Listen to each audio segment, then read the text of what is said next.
ગુજરાતમાં ચાંદીપુરા વાયરસનો એક કેસ સામે આવતા આરોગ્ય વિભાગ દ્વારા તાત્કાલિક કામગીરી હાથ ધરવામાં આવી.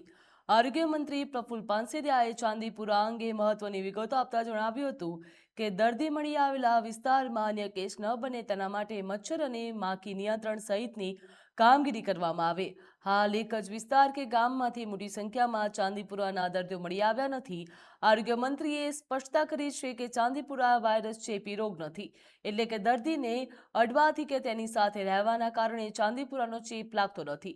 હાલમાં ચાંદીપુરા માટે કોઈ વિશિષ્ટ દવા કે રસી ઉપલબ્ધ પણ નથી, ત્યારે દર્દીઓની સારવારના લક્ષણોના આધારે દવા કરવામાં આવે છે. રાજ્યની સિવિલ હોસ્પિટલોમાં જરૂરી સારવાર અને વ્યવસ્થાઓનો ઉપલબ્ધ કરાવવામાં આવી છે. આરોગ્ય વિભાગ દ્વારા પરિસ્થિતિ ઉપર સતત નજર પણ રાખવામાં આવી રહી, જ્યાં કેસ સામે આવતા તાત્કાલિક પગલાં લેવામાં આવી રહ્યા છે.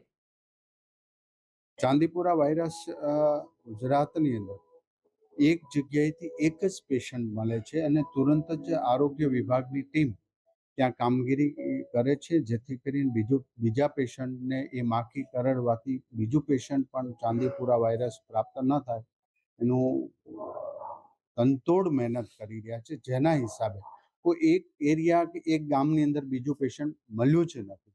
તો એક સ્પોટ પરથી કે એક સ્થળ પરથી રેડ સ્પોટ હોય કે ત્યાંથી વધુમાં વધુ ચાંદીપુરા વાયરસના દર્દીઓ મળતા હોય એવું ગુજરાતમાં બન્યું નથી. અને આ ચાંદીપુરા વાયરસ એ ચેપી નથી, જેને અડવાથી જેને જોડે રહેવાથી ચાંદીપુરા થાય.